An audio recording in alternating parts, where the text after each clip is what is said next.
Era così la medianoche. Mientras muchas personas y dormían o disfrutaban de las vacaciones de invierno con sus familias. Yo estaba sola en mi apartamento, revisando mi equipage por última vez. Sobre la cama había una bolsa de viaje abierta. Dentro solo había unas cuantas prendas informales que casi nunca usaba.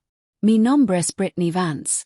Tengo 29 años y soy oficial de inteligencia de la Fuerza Aérea. Mi trabajo consiste en analizar información, descubrir patrones y anticipar problemas antes de que ocurran. En mi profesión, una decisión equivocada puede cambiar muchas vidas. Pero esa noche, el mayor peligro no venía de una misión militar. Venía de mi propia familia. El silencio del apartamento fue interrumpido por la vibración de mi teléfono. Pense que sería un mensaje normal de mi madre. Tal vez me pediría comprar un regalo de última hora o recordarme la hora de la cena familiar. Sonreí mientras desbloqueaba la pantalla. Un segundo después, aquella sonrisa desapareció. Leí el mensaje una vez. Luego otra. Y una tercera vez. La Gala de invierno será solo para nuestros inversionistas más importantes. Creemos que este año no encajas con la imagen del evento. Ser mejor que te quedes en Colorado. No había lo siento. No había una explicación. Solo una decisión. Fría. Directa. Como si yo nunca hubiera formado parte de esa familia. Sentí como el se volvía pasado. No lore. No great. Simplemente observe la pantalla durante varios segundos. Entonces llegó otra notificación. Era el grupo Familia. Mi hermano Jonathan había enviado una fotografía. Vestía un elegante esmaquin negro, sostenía una copa de whisky y sonreía frente a un enorme árbol de Navidad decorado con luces doradas. Debajo de la foto apareció una pequeña notificación. Jonathan había reaccionado con un corazón al mensaje de mi madre. No dijo una sola palabra. Para él, mi ausencia era perfecta. Apoyó lentamente el teléfono sobre la mesa. Respira profundamente. En inteligencia militar aprendimos que las emociones pueden esperar. Primero se analiza la información. Después se toma una decisión. Mi la maleta preparada. Durante semanas había esperado volver a casa. No por los regalos. Ni por la comida. Solo quería sentir, aunque fuera por unas horas, que seguía perteneciendo a algún lugar. Pero ese mensaje dejó algo muy claro. Para ellos. Yo no era parte de la familia. Solo era una invitada que había dejado de ser útil. Tomé el teléfono nuevamente. Escribí una única palabra. Entendido. Nada más. No pregunté por qué. No intenté convencerlos. No iba suplica un lugar en una mesa don claramente no me querían. Guard la ropa otra vez en el armario y cerré la bolsa de viaje. No viajaría para Navidad. Pero tampoco pensaba quedarme encerrada lamentándome. Había aprendido que, cuando una puerta se cierra de manera tan deliberada, normalmente es porque alguien intenta esconder algo detrás de ella. Y mi familia. Nunca hice nada sin una razón. Mientras observaba la nieve caer detrás de la ventana, record muchas situaciones que durante años había decidido ignorar. Pequeños comentarios. Comparaciones. Críticas disfrazadas de consejos. Siempre me hacían sentir que nunca era suficiente. Jonathan podía fracasar una y otra vez. Yo podía dedicar mi vida al servicio de mi país. Y él siempre recibía los aplausos. Aquella noche comprendí algo que llevaba años negándome. Ese mensaje no era el comienzo del problema. Era solamente el último capítulo de una historia que había empezado mucho tiempo atrás. Y si realmente quería entender por qué me habían expulsado de sus vidas. Primero debía descubrir que era exactamente lo que mi familia estaba intentando proteger. Porque, cuando alguien hace tanto esfuerzo por mantener lejos, Es porque algo que no quiere que descubras. Aquella noche no pude dormir. La nieve seguía cayendo lentamente detrás de la ventana. Pero en mi mente viajaba muchos años hacia el pardo. Cuando era niña, siempre creí que en mi familia simplemente tenía expectativas muy altas. Pensaba que, si estudiaba más, trabajaba más duro y hacia todo correctamente, algún día sentiría el mismo orgullo que demostraban cuando hablaban de Jonathan. Este día nunca llegó. Record mi graduación de la Academia Militar. Había sido uno de los días más importantes de mi vida. Después de años de entrenamiento, sacrificios y disciplina, finalmente recibí mi nombramiento como oficial. Mientras otros cadetes abrazaban emocionados a sus familias, yo caminaba hacia mis padres esperando escuchar una sola frase. Estamos orgullosos de ti. Pero mi padre apenas observó mi uniforme durante unos segundos. Luego sonrió con indiferencia. Es estilo militar te hace ver demasiado seria. Deberías vestir de una forma más elegante cuando regresas a casa. Nada más. Ni una felicitación. Ni un abrazo. Solo una crítica. Y en cambio, esa misma tarde todos escuchamos durante horas los nuevos planes de Jonathan. Quería lanza una marca de ropa de lujo.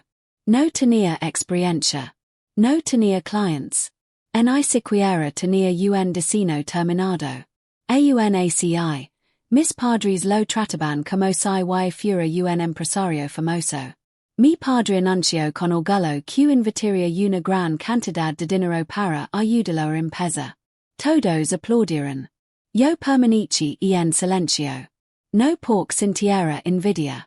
Sino porque, por primera vez, comprendí que nuestros esfuerzos nunca eran medidos con la misma regla. Jonathan recibía oportunidades. Yo recibía exigencias. Con el paso de los años, esa diferencia se volvió completamente normal. Cada vez que necesitaban ayuda, me llamaban. No porque me extrañaran, sino porque sabían que siempre respondería. Era la hija responsable. La que tenía un trabajo estable. La que jamás deja que no. Un recuerdo apareció con fuerza en mi mente. 6 años atrás. Había regresado de una misión especialmente complicada. Estaba agotada.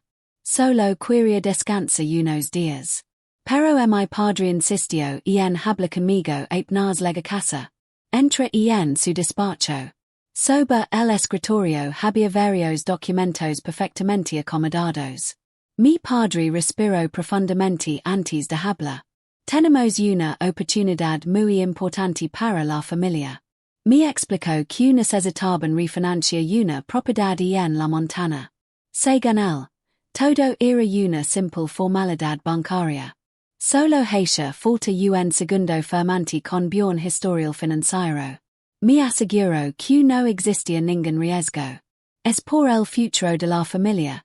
Dijo mientras empujaba los papeles hacia mí. Aquellas palabras tocaron una parte muy vulnerable de mí. Toda mi vida había intentado sentirme aceptada.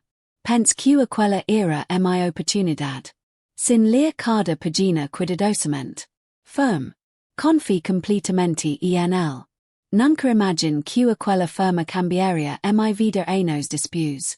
Durante mucho tiempo me convencí de que había hecho lo correcto. Cada vez que tenía dudas, repetía la misma frase. Es mi familia. Y con esa excusa seguía adelante. Pero aquella noche, después del mensaje de Navidad, todo comenzó a verse diferente. Porque precisamente ahora no encajaba con su imagen. Porque habían decidido alejarme de la gala más importante del año. No tenía sentido. A menos que mi presencia representara un problema. Me levanté lentamente de la cama. Encendí mi computadora portátil. Mientras el sistema iniciaba, una sensación muy familiar apareció dentro de mí. No era tristeza. Era intuición. La misma intuición que tantas veces me había ayudado durante mis misiones. Cuando los datos no coincidían. Había q investiga. Abri una carpeta donde guardaba documentos personales importantes. Contratos.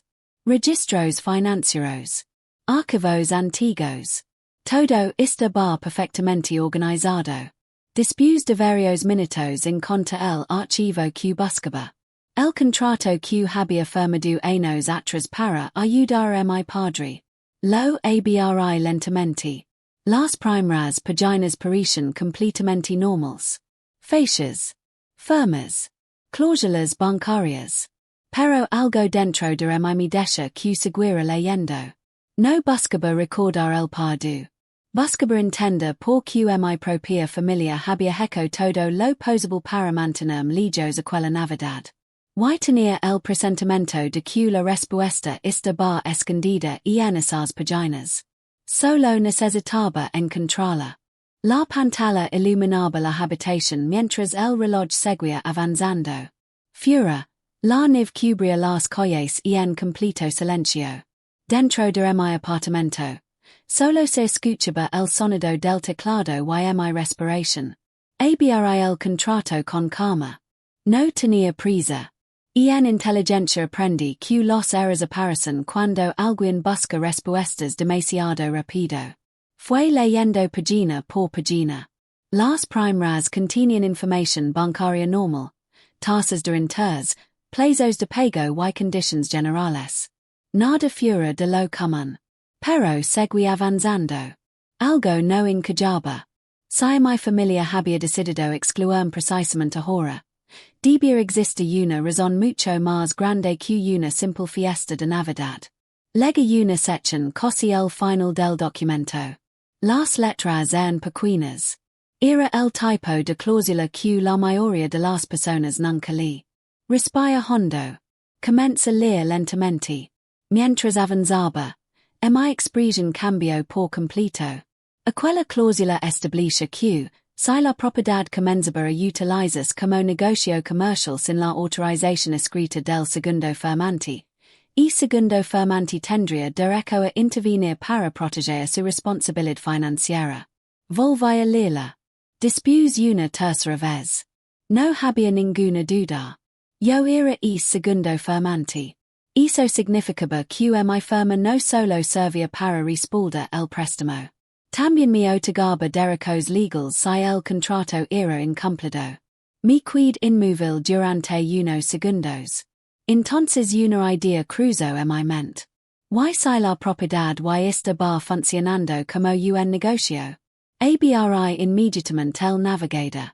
Escribí el nombre del chalet Familia. Los resultados aparecieron en cuestión de segundos. Sentí un nudo en el estómago. Había decenas de anuncios. El chalet se ofrecía como alojamiento de lujo. También aparecía como sede para bodas privadas, retiros empresariales y exclusivos eventos de invierno. Las fotografías eran impresionantes. Piscina climatizada. Habitaciones elegantes. Terrazas con vista al lago. Salons decorados para celebrations. El precio por noche era altísimo. Y lo más sorprendente. El calendario mostraba reservas durante casi todo el invierno. Mi familia no estaba utilizando la casa para reuniones privadas. Había construido un negocio completo. Sin decirme absolutamente nada. Continuo investigando. Encontré comentarios de clientes. Muchos hablaban de eventos organizados por mi padre. Otros felicitaban a mi madre por la excelente atención. Incluso varios mencionaban la famosa Gala de invierno. La misma Gala de la que acababan de expulsarme. Sentí una mezcla de rabia y decepción. Durante años pensé que solo había ayudado a mi familia con un préstamo. La realidad era muy diferente. Ellos estaban obteniendo enormes beneficios económicos utilizando una propiedad por la que yo seguía siendo responsable. Si ocurría un accidente. Si alguien presentaba una demanda. Si existía cualquier problema legal. Mi nombre también aparecería. Mi carrera militar. Mi reputación. Todo podía verse afectado por decisiones que nunca otras. Y los llamas mi habian informado. Apoy las manos sobre el escritorio. Por primera vez entendí por que no querían que asistiera a la gala. No era por mi ropa. No era por mi trabajo. Ni por la supuesta imagen del evento. También que descubriera la verdad. Y estaban a punto de lograr lo contrario. Tomé mi teléfono. Había una persona en quien confiaba completamente. El mayor Daniel Mackenzie. Abogado militar. Habíamos trabajado juntos años atrás en una misión internacional. Siempre analizaba cada caso con absoluta precisión. Mark su número. Contesto después de unos segundos. Brittany. Todo está bien. Necesito hacerte una consulta. Mi voz sonaba tranquila. Mucho más tranquila de lo que realmente me sentía. Le explico la situación sin mencionar emociones. Solo hechos. Fechas. Documentos. Cláusulas. Guardo silencio unos segundos. Después hablo. Si todo eso está documentado. Tienes derechos legales importantes. Pero antes de actuar necesitas reunir todas las pruebas posibles. Eso era exactamente lo que pensaba hacer. Colgué la llamada. Volví a mirar las fotografías del chalet. Las luces. La decoración. Las sonrisas. Todo parecía perfecto. Pero ahora sabía que aquella perfección estaba construida sobre mentiras. Cerré lentamente la computadora. Muy nuevamente la bolsa de viaje que había guardado horas antes. Sonreí por primera vez aquella noche. No iba pesa la Navidad en Colorado. Tampoco iba regresar como una invitada. Iba presentarme como alguien que conoce toda la verdad. Y esta vez. Nadie podría esconderla. Salí de Colorado antes del amanecer. La carretera estaba cubierta por una fina capa de nieve. Y el cielo todavía permanecía oscuro. Mientras conducía hacia Lake Tahoe, mi mente no dejaba de analizar cada detalle del contrato. Y no viajaba como una hija que buscaba respuestas. Viajaba como alguien que necesitaba pruebas. Después de varias horas llega la salud. Las montañas estaban completamente blancas y el lago reflejaba un cielo limpio y brillante. Para cualquier turista era un lugar perfecto para celebrar la Navidad. Para mí. Era el escenario donde toda la verdad saldría a la luz. Y en lugar de dirigirme directamente al chalet, hice mi primera parada en la oficina del registro del condado. Si quería actuar legalmente, necesitaba documentos oficiales.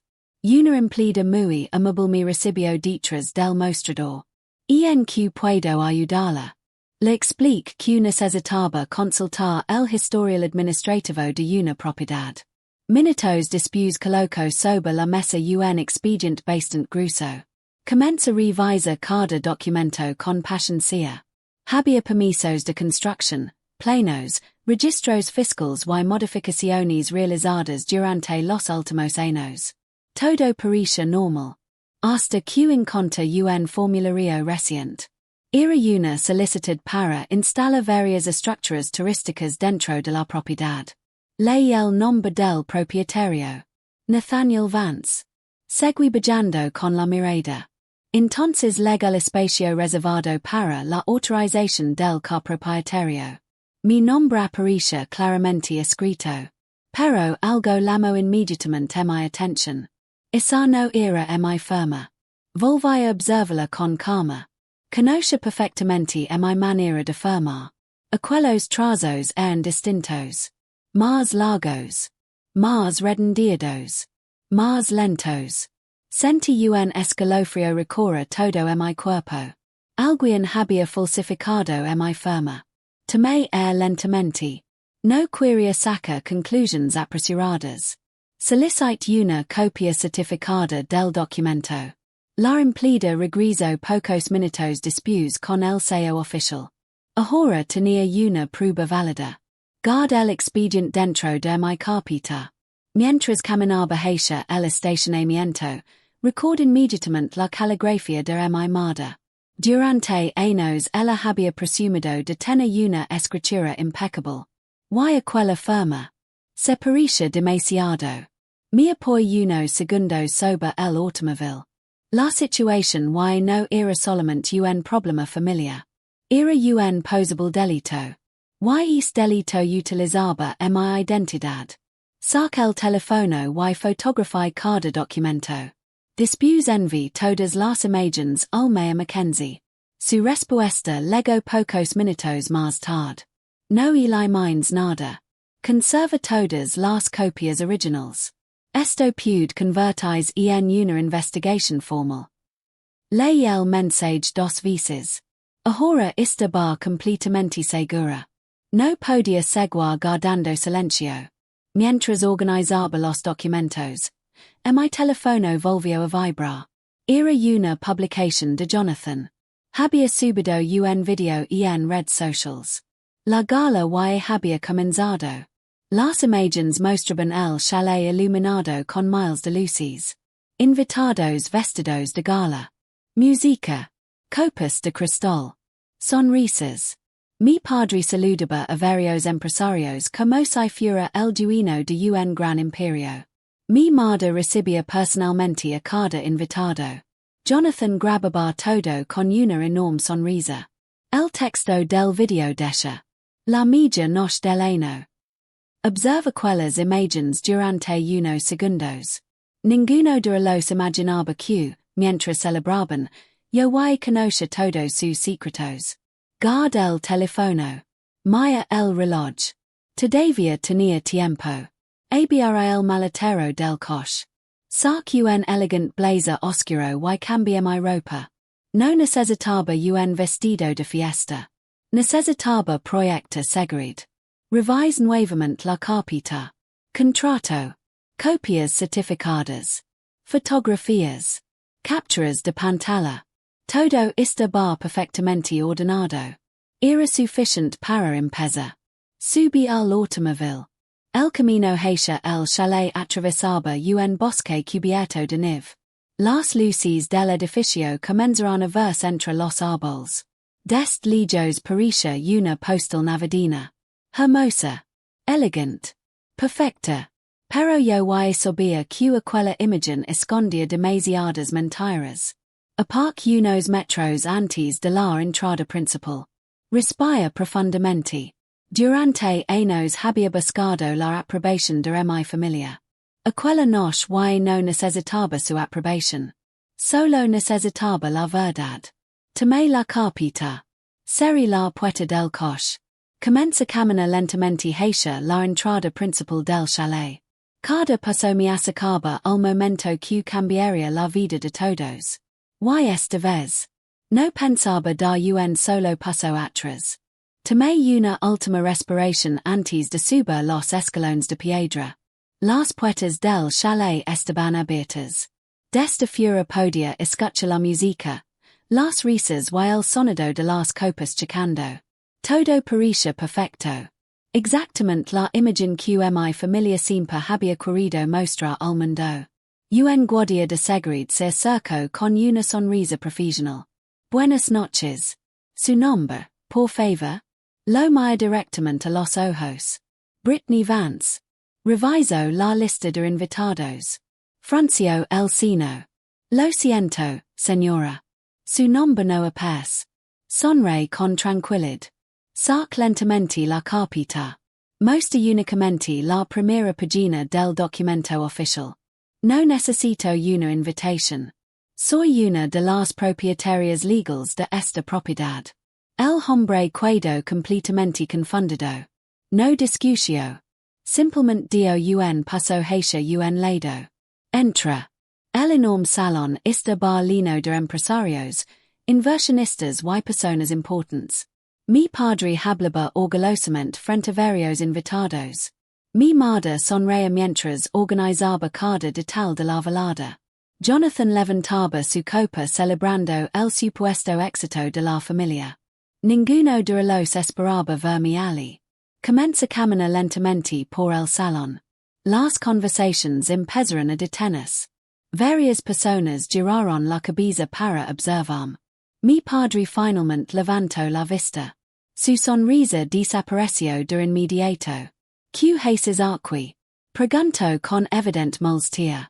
No respondí enseguida. Seguí caminando hasta quedar frente a él. Entonces hablé con absoluta calma. He venido porque hay asuntos legales que resolver. El salón quedó completamente en silencio. Mi padre intentó sonreír para tranquilizar a los invitados.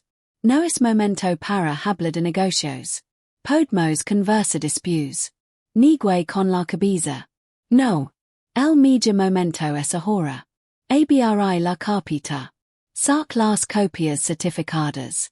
También imprimí las publicaciones comerciales del Chalet y el contrato original. Coloque todos los documentos sobre una mesa. Los invitados comenzarán a observar con atención. Durante años esta propiedad ha sido utilizada como negocio comercial sin mi autorización.